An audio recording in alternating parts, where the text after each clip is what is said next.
जय हिंद दोस्तों, मैं एमजेड खान खान श्री सेंटर के यूट्यूब चैनल पर आपका स्वागत करता हूं। दोस्तों, आज बड़ा इंपॉर्टेंट चित्रकार लाया हूं। समकालीन कलाकार के रूप में इनकी पहचान हो सकती है। उस कलाकार का नाम है रामचंद्र शुक्ल। याद रखिएगा, उस कलाकार का नाम है रामचंद्र शुक्ल। रामचंद्र शुक्ल की बात करते हैं तो आइए सबसे पहले देख लेते हैं कि इनका जन्म कहाँ हुआ है। इनका जन्म 1 मार्च 1925 में उत्तर प्रदेश के बस्ती जिले में, याद रखिएगा, उत्तर प्रदेश के बस्ती जिले में इनका जन्म हुआ था। याद रखिएगा, कहाँ? बस्ती जिले में हुआ था। ठीक है, अब ये आगे बताएंगे किस गांव में। नेक्स्ट, अब इनकी मृत्यु देखते हैं। इनकी मृत्यु हुई थी 3 सितंबर 2016। 3 सितंबर 2016 इनकी मृत्यु हुई थी उत्तर प्रदेश के इलाहाबाद में। क्लियर हो रहा है? क्या कट रहा है? कहाँ कट रहा है? इधर कट रहा है। तो 3 सितंबर 2016 में इलाहाबाद में इनकी मृत्यु हुई थी। क्लियर है आप लोग को? अब बात करते हैं रामचंद्र शुक्ल। 1 मार्च 1925 उत्तर प्रदेश में इनका जन्म हुआ। मुख्य रूप से इनको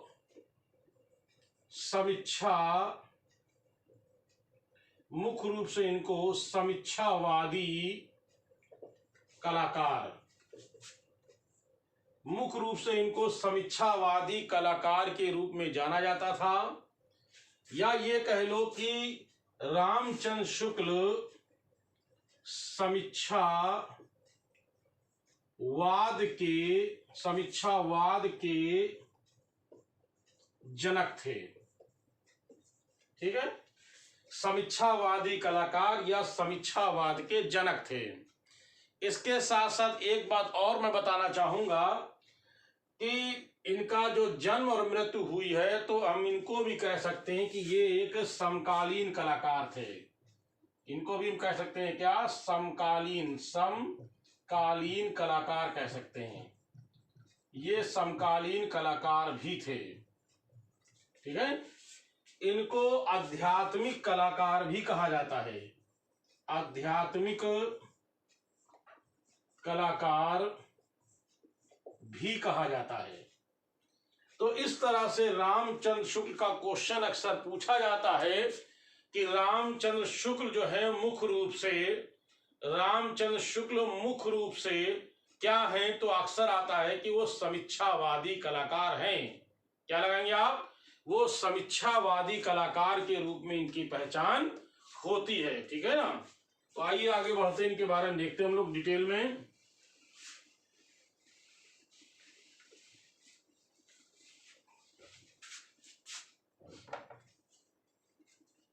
ठीक है, 1 मार्च 1925 में उत्तर प्रदेश के बस्ती जिले में शुक्लपुरा गांव में हुआ था एक किसान परिवार में। कहाँ हुआ था? किसान परिवार में। इनका जन्म एक किसान परिवार में इनका जन्म हुआ था। ठीक है ना? तो ध्यान रखिएगा, इनका जन्म कहाँ हुआ था? किसान परिवार में इनका जन्म हुआ। उसके बाद इनकी जो प्रारंभिक शिक्षा है, इनकी प्रारंभिक शिक्षा कहाँ हुई? तो आप कहोगे इनकी प्रारंभिक शिक्षा बस्ती में हुई। इनकी प्रारंभिक शिक्षा बस्ती में हुई और उसके बाद ये शिक्षा प्राप्त करने के लिए ये इलाहाबाद आ गए। ठीक है ना? ये इलाहाबाद आए और इलाहाबाद में इन्होंने इलाहाबाद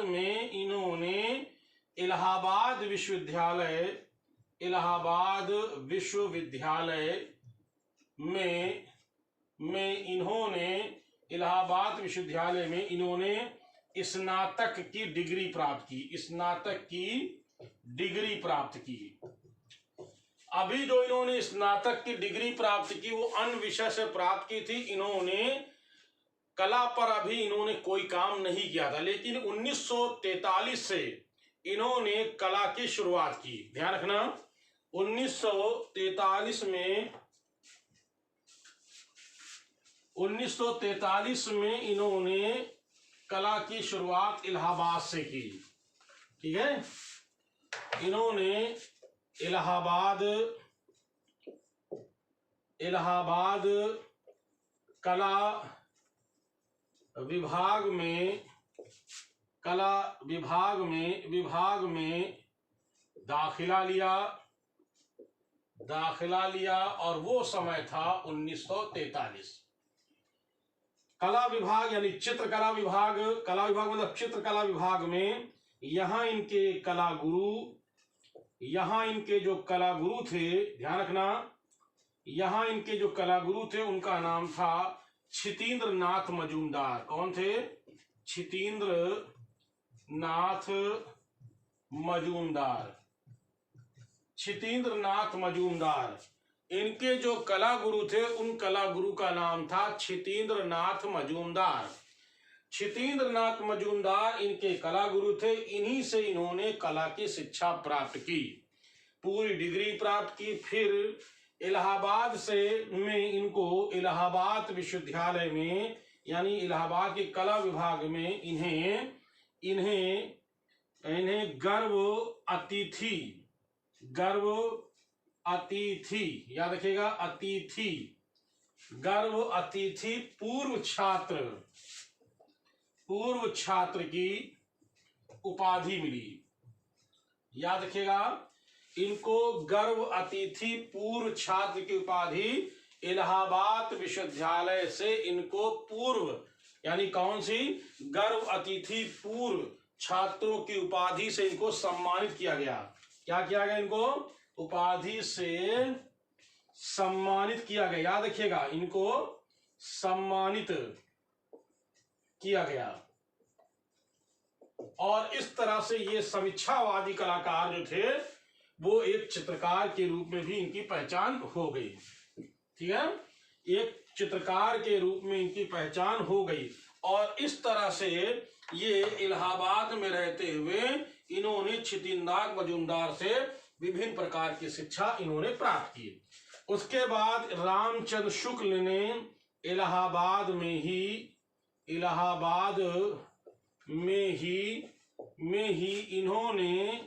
इन्होंने विवाह किया और इनकी पत्नी का नाम जैसे एक प्रकार से याद रखिएगा, पत्नी का जो इनका नाम था, क्योंकि ये कला सीखते थे इसलिए इनकी पत्नी का भी नाम उसी तरह से ही था। उनकी पत्नी का नाम था कला रानी। कौन सी रानी? कला रानी। तो इनकी पत्नी का नाम कला रानी था। इलाहाबाद में इन्होंने विवाह किया और इनकी पत्नी का नाम कला रानी था। इनके कुल 5 बच्चे हुए थे। इनके कुल कितने बच्चे थे? 5 बच्चे थे। तो इस तरह से इन्होंने ये शिक्षा प्राप्त करने के पश्चात यहीं पर ये इनको जो है इलाहाबाद में रहने लगे। लेकिन बाद में रामचंद्र शुक्ल को, ध्यान रखना, रामचंद्र शुक्ल को बनारस, याद रखिएगा, बनारस विश्वविद्यालय, क्या है आप कहोगे? रामचंद्र शुक्ल को बनारस विश्वविद्यालय, बिल्कुल सही है, बनारस विश्वविद्यालय में ये हो गए कला शिक्षक। याद रखिएगा, ये क्या हो गए? ये हो गए कला शिक्षक। बनारस विश्वविद्यालय में ये कला शिक्षक हुए। कब हुए? 1948 से लेकर के 1985 तक यहाँ पर इलाहाबाद से बनारस विश्वविद्यालय में आ गए। यानी बनारस विश्वविद्यालय में इनकी नियुक्ति हुई और यहीं पर वो शिक्षा का काम, कला शिक्षा काम करने लगे। इस बीच में उन्होंने बहुत सारे काम किए, अभी मैं बताऊंगा आपको आगे। 1948 से 85 में यहीं से ये हो गए सेवानिवृत्त हो गए। याद रखिएगा, सेवानिवृत्त यानी रिटायर्ड हो गए। सेवानिवृत्त हो गए, अब रिटायर्ड हो गए। जब ये सेवानिवृत्त हो गए तो याद रखिएगा क्या हो गए, ये सेवानिवृत्त हो गए तो उसके बीच में, इसी के बीच में 48 से लेकर के और 48 से लेकर के और 85 के बीच में, याद रखिएगा 15 दिसंबर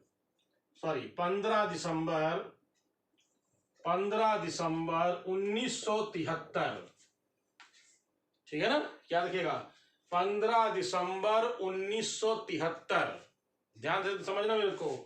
15 दिसंबर 1973 में रामचंद्र शुक्ल और उनके साथ के लोगों ने समीक्षावाद को जन्म दिया। किसको जन्म दिया? समीक्षावाद को जन्म दिया। ठीक है, याद रखिएगा। क्या डेट क्या है? डेट है 15 दिसंबर 1973। ठीक है, समीक्षावाद को जन्म दिया। कहां जन्म दिया? तो आप कहोगे बनारस में। बनारस में कौन कौन थे इसमें? बनारस में इसका जन्म हुआ। कौन कौन इसके सदस्य थे? एक तो थे रामचंद्र शुक्ल थे, रामचंद्र शुक्ल थे। दूसरे थे आपके वागेश्वर, कौन थे? दूसरे थे गोपाल मधुकर चतुर्वेदी, गोपाल मधुकर चतुर्वेदी। और तीसरे थे आपके पांडे जी, और उन पांडे जी का पूरा नाम था, उन पांडे जी का पूरा जो नाम था बाला दत्त पांडे। क्या नाम था? बाला दत्त पांडे। ये तीनों जो थे ये समीक्षावादी, ये तीनों जो थे ये समीक्षावादी कलाकार थे, कलाकार थे। ठीक है, इन्होंने ही इन तीनों ने मिलकर के समीक्षावाद को जन्म दिया था। इन तीनों ने मिलकर के ही समीक्षावाद को जन्म दिया।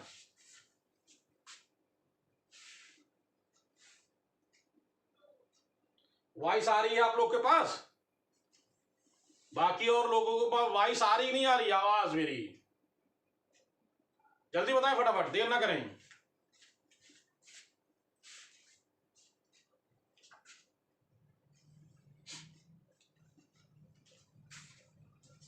ठीक है, फिर जब आ रही तो क्या दिक्कत है? नेक्स्ट, तो एक बार फिर समझ रहे हैं। रामचंद्र शुक्ल, गोपाल मधुकर चतुर्वेदी, बाला दत्त पांडे, ये सब समीक्षावादी कलाकार थे। यही समीक्षावाद के जन्मदाता भी थे। रामचंद्र शुक्ल का तो आप लोग जानते ही हो। लेकिन अगर आ जाता है कि गोपाल मधुकर चतुर्वेदी क्या हैं, तो आप कहोगे सीधे सीधे वो समीक्षावादी हैं। फिर तीसरा नाम आता बाला दत्त, क्या है? तो आप कहोगे समीक्षावाद का मतलब क्या होता है? समीक्षावाद का मतलब होता है कि किसी वस्तु या किसी चीज पर उसकी समीक्षा, उसकी डिटेल, उसकी व्याख्या करना। समझ में आ रहा आपको? यानी किसी चीज की पुस्तक, ग्रंथ आदि चीजों पर व्याख्या करना, उस पर डिटेल से देना, है ना, उसको कहते हैं समीक्षा। उस पर टीका टिप्पणी करना। क्या कहते हैं? नहीं, को टीका टिप्पणी करते हैं, ठीक है ना? क्या कहते हैं? उसको कहते हैं टीका टिप्पणी करना। तो टीका टिप्पणी करना एक तरह से, ऐसे समझिए आप। तो इस तरह से रामचंद्र शुक्ल, गोपाल मधुकर चतुर्वेदी, बाला दत्त पांडे, ये सब समीक्षावादी कलाकार के रूप में जाने जाते हैं। चलिए आगे बढ़ते हैं हम लोग बात कर रहे थे रामचंद्र शुक्ल की बात कर रहे थे। ठीक है, तो इनकी रामचंद्र शुक्ल की पहली समीक्षावादी प्रदर्शनी, इनकी पहली समीक्षावादी प्रदर्शनी, रामचंद्र शुक्ल की पहली समीक्षावादी प्रदर्शनी, याद रखिएगा। पहली समीक्षावादी प्रदर्शनी इनकी कहां लगी? तो आप कहोगे इनकी पहली समीक्षावादी प्रदर्शनी दिल्ली में लगी। दिल्ली में कब लगी? तो आप कहोगे 15 जनवरी 1979।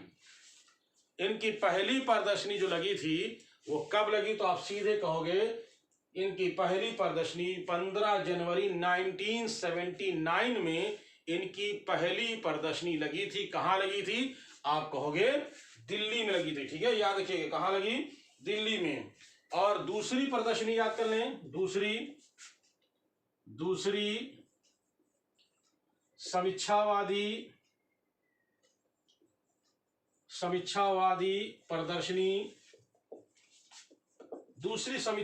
प्रदर्शनी कहाँ लगी, तो आप कहोगे कि जहांगीर आर्ट गैलरी। कहाँ, जल्दी बताओ कहाँ पे, ये जहांगीर आर्ट गैलरी कहाँ है, ये किसी ने डाला नहीं, जहांगीर आर्ट गैलरी मुंबई यानी बंबई, जहांगीर आर्ट गैलरी मुंबई। तो जहांगीर आर्ट गैलरी मुंबई में जो इनकी दूसरी प्रदर्शनी जो लगी थी वो कब लगी, तो कहेंगे 4 नवंबर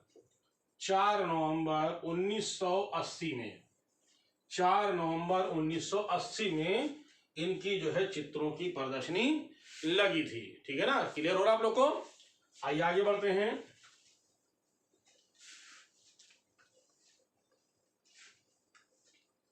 इस तरह से रामचंद्र शुक्ल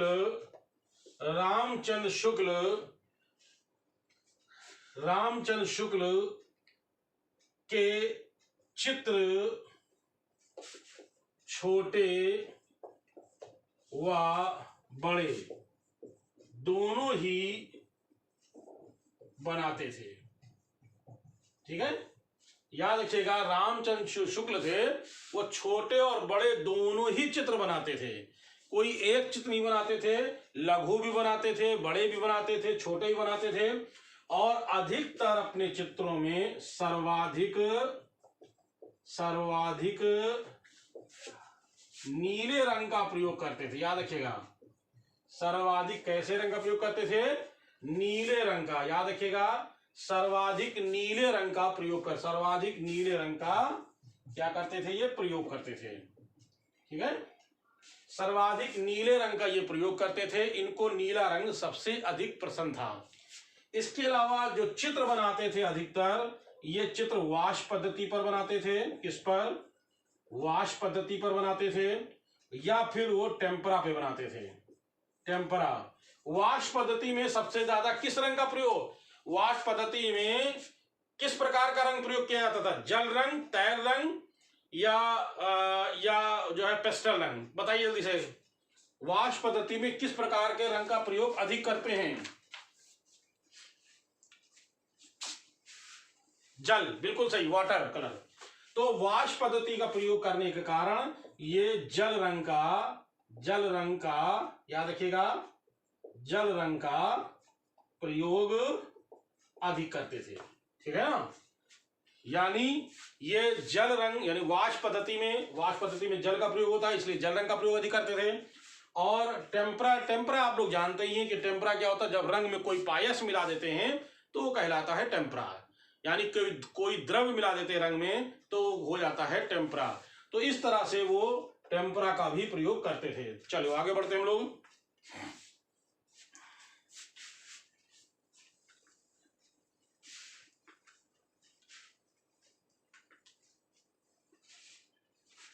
जब रामचंद्र शुक्ल को कलर उपलब्ध नहीं होता था, यानी इनको कलर अगर नहीं मिलता था, तो ये एक नई चीज का प्रयोग करते थे। वो प्रयोग करते थे, ये क्या है, ये मार्कर। किसका प्रयोग करते थे, मार्कर। तो कैसे मार्कर, रंगीन मार्कर और प्लस स्केच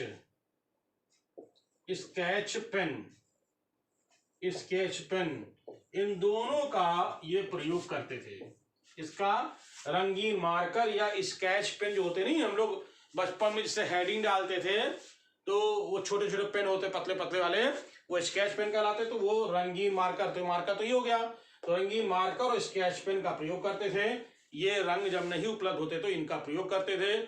और कैसे ज्यादातर ये वाष्प पद्धति या टेम्परा पर ये ज्यादातर चित्र बनाते थे। तो इस तरह से ये जो है ये चित्र अधिक तरह से बनाते थे।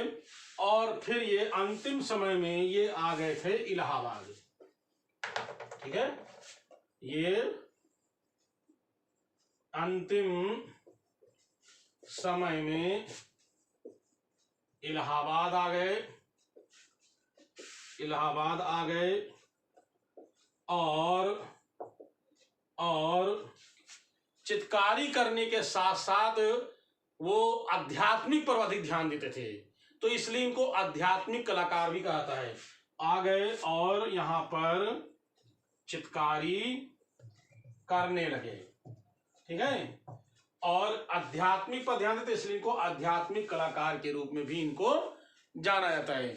तो इस तरह से हमने ये देखा कि इन्होंने जो प्रयोग किया है वो मैंने अभी आपको बताया, टेम्परा, जल।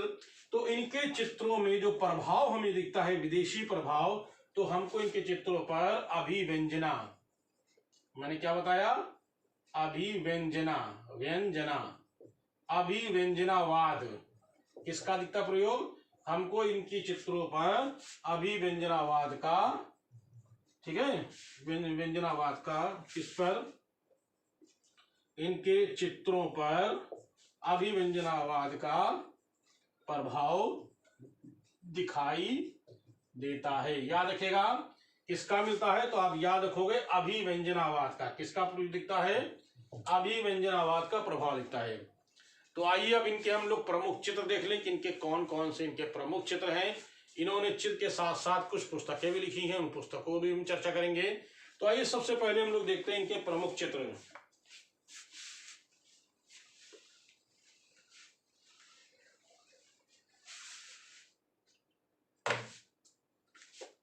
इनके प्रमुख चित्र कौन कौन से हैं, तो याद रखिएगा, नंबर 1 आपातकाल, बहुत इंपॉर्टेंट चित्र है आपातकाल। दूसरा है चंद्रमुखी। तीसरा है पायलट बॉक्स, पायलट बॉक्स। चौथा इनका है चंद्र यात्रा, चंद्र यात्रा। इसी तरीके से इनका चित्र है चौराहे पर युवा और अंतिम भोज, अंतिम भोज।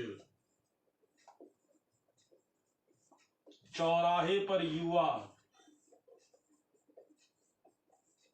चौराहे पर युवा। इसी तरह से इनका 7वां चित्र है। 7वां चित्र आपको याद रखना होगा कागज की नाव यात्रा, कागज की नाव। 8 यात्रा और 9 और 10 इनका चित्र है, क्या है, आधुनिक कला की दौड़ और बाढ़ पीड़ित केंद्र। आधुनिक कला की दौड़, दौड़ और बाढ़ पीड़ित केंद्र, ये इनके प्रमुख चित्र हैं, ठीक है ना। एक बार फिर से ध्यान दें हम लोग फटाफट। मैंने कहा है कि आपातकाल, चंद्रमुखी, पायलट बॉक्स, चंद्र यात्रा, अंतिम भोज, चौराहे पर युवा, कागज की नाव यात्रा, आधुनिक कला दौड़, बाढ़ पीड़ित केंद्र। अब इनमें से कौन इनके प्रमुख चित्र हैं, तो इनमें सबसे प्रमुख चित्र इनका है आपातकाल, एक ये इंपॉर्टेंट है। दूसरा इनका इंपॉर्टेंट है अंतिम भोज, ये इंपॉर्टेंट है। चौराहे पर युवा, ये इंपॉर्टेंट चित्र है। इसी तरीके से इनका प्रमुख चित्र है आधुनिक कला की दौड़, ये इंपॉर्टेंट है, और बाढ़ पीड़ित केंद्र। लगभग मैंने 1 2 3 4 5 6 यानी मूल कुल मिलाकर के इनके आधे चित्र इंपॉर्टेंट है तो बहुत सारे, लेकिन हमने आपको मेन चित्र बताए हैं। तो इस तरह से रामचंद्र शुक्ल जो हैं वो अपने समय के समीक्षावादी कलाकार के रूप में जाने जाते हैं। इन्होंने बहुत सारी पुस्तकें लिखी हैं, इलाहाबाद से प्रकाशित की है, बनारस से प्रकाशित की है, मथुरा से प्रकाशित की है, बहुत सारी पुस्तकें इन्होंने प्रकाशित की हैं। तो आइए सबसे पहले इनकी पुस्तकें देखते कौन कौन सी इनकी प्रमुख पुस्तकें हैं, ठीक है। इनकी प्रमुख पुस्तकें देखते कौन कौन सी हैं इनकी।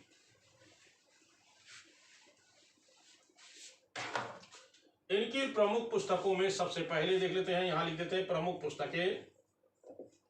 प्रमुख पुस्तकें कौन कौन सी हैं? पहली, नंबर 1 इनकी पहली पुस्तक लिख सकते हैं रेखा, क्या है? रेखावली। रेखावली, इसका प्रकाशन कहां से हुआ है? तो आप कहोगे इलाहाबाद से। इसका प्रकाशन कौन सी है? रेखावली। प्रकाशन कहां से है? तो आप कहोगे इलाहाबाद से। नेक्स्ट नंबर 2 देख लेते हैं। अगला नंबर हम लोग देख लेते हैं, अगला नंबर देख लेते हैं। अगला नंबर है आपका, दूसरा है आपका शिल्प लोक। शिल्प लोक, इसका मतलब ये है कि दुनिया का निर्माण, दुनिया का निर्माण। इसका प्रकाशन कहां से हुआ है? तो इसका प्रकाशन सीधे सीधे ले सकते हैं, कहां से? ये हुआ है पटना से। इसका प्रकाशन कहां से हुआ है? पटना से। नेक्स्ट नंबर 3, अगला जो है आपका कला शिक्षक के आधुनिक भारतीय शिल्प, कला शिक्षक के आधुनिक भारतीय तरीके। कला शिक्षक के आधुनिक भारतीय तरीके, ये पुस्तक कहां से प्रकाशित हुई है? ये आपकी इलाहाबाद से प्रकाशित है। कहां से है? इलाहाबाद से प्रकाशित है। ठीक है, चलिए चौथी देखते हैं इनकी पुस्तक कौन सी है। चौथी इनकी पुस्तक है चित्रकला, बड़ी इंपॉर्टेंट है ये, चित्रकला का रसावधन। चित्रकला का रसावधान, क्या है? चित्रकला का रसावधान। ये कहां से प्रकाशित है? तो ये कहेंगे बनारस से। ये पुस्तक बनारस से प्रकाशित है। इसी तरीके से नंबर 5,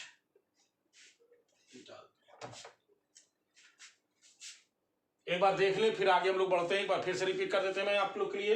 रेखावली, इसका प्रकाशन इलाहाबाद से। ये देखिए आपको याद करना है, जो फैक्ट चीजें हैं वो आपको याद करनी होंगी। उसके लिए आपको खुद याद करना है। जो चीज फैक्ट वाली है वो तो मैं आपको, जो कॉन्सेप्ट है वो मैं क्लियर करा देता हूं, लेकिन फैक्ट आपको याद करना है। रेखावली इलाहाबाद से प्रकाशन है। शिल्पलोक कहां से प्रकाशन है? पटना से है। कला शिक्षक के आधुनिक भारतीय तरीके इलाहाबाद से प्रकाशन है। और चित्रकला रसावधान, सबसे इंपॉर्टेंट इनका ये है, चित्रकला का रसावधान कहां से प्रकाशित? तो आप सीधे कहोगे ये बनारस से प्रकाशित है। ठीक है ना, चलिए आगे बढ़ते हम लोग।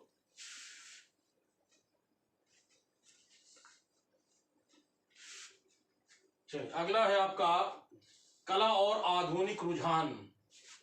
नंबर कौन सा था? 5 नंबर, 6 नंबर। कला और आधुनिक रुझान। कला और आधुनिक रुझान, याद रखिएगा, कला और आधुनिक रुझान। ये कहां से प्रकाशित है? ये आपकी प्रकाशित है, ये प्रकाशित की है भारत सरकार ने। इसे भारत सरकार ने प्रकाशित किया है, भारत सरकार, दिल्ली। ठीक है, नेक्स्ट 1 2 3 4 5, ये 5वीं नंबर थी ये। अब 6 नंबर क्या है? 6ठा नंबर है कला और दर्शन। कला और दर्शन, ये कहां से है? तो आप कहोगे मेरठ से है। ये कहां से प्रकाशित हुई है? मेरठ से। नेक्स्ट 7वें नंबर क्या है पुस्तक इनकी? इसी तरह से कला प्रसार, कला और दर्शन अगली है कला प्रसार। कला प्रकाश कहां से प्रकाशित है? तो कहोगे ये मेरठ से प्रकाशित है। ठीक है, नेक्स्ट 8 नंबर, अगली जो पुस्तक है उस पुस्तक का नाम है कला कृष्ण कला संचार। ठीक है, कला कृष्ण और कला संचार, ये कहां से प्रकाशित हो? तो कहोगे आप इलाहाबाद से। इलाहाबाद से प्रकाशित है। इसी तरीके से अगला है आपका 9 नंबर। अगली है इनकी आपकी आधुनिक चित्रकला, ये भी बहुत इंपॉर्टेंट है। आधुनिक चित्रकला, आधुनिक चित्रकला कहाँ से, तो कहोगे आप इलाहाबाद से। इलाहाबाद से। एक और इंपॉर्टेंट है 10 नंबर, वो भी इलाहाबाद से। पश्चिमी आधुनिक चित्रकार, पश्चिमी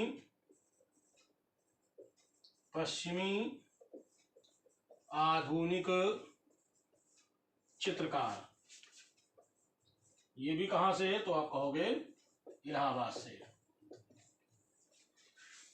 ध्यान से देख लें दोस्तों बहुत अच्छी तरह से। मैंने बताया है कि कला, मैंने कहा है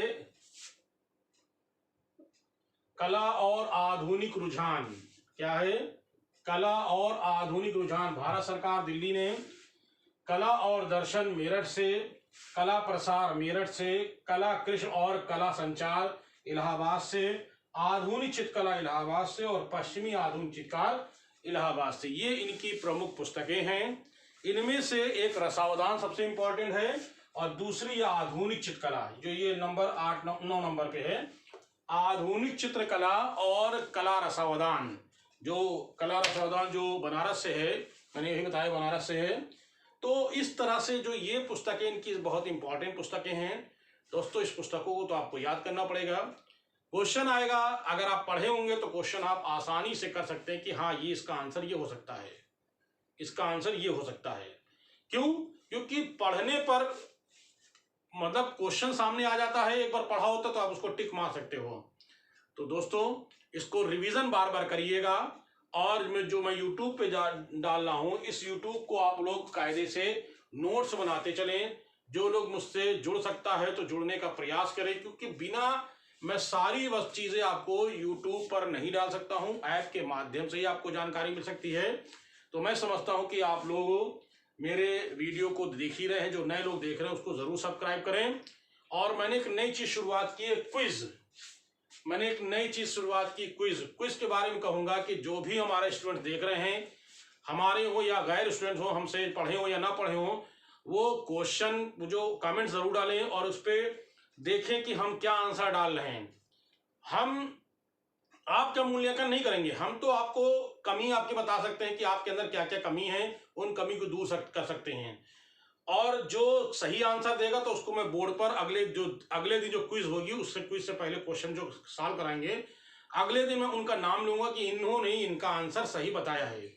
तो मैं ऑनलाइन वाले भी स्टूडेंट से सबसे कहूँगा कि आप लोग जो हैं, आप लोग भी जितने देख रहे हैं, जो लोग भी मेरा इस वीडियो देख रहे हैं या जो बाद में भी देखेंगे, उन सबसे मैं यही कहूँगा कि आप सभी लोग जो हैं, जो मैंने वीडियो डाला है क्विज का, उसका आंसर कुछ भी दीजिए, अपने अकॉर्डिंग सोच के दीजिए कि अगर मुझे मालूम नहीं मालूम है तो हम कैसे उसको तुक्का लगाएं।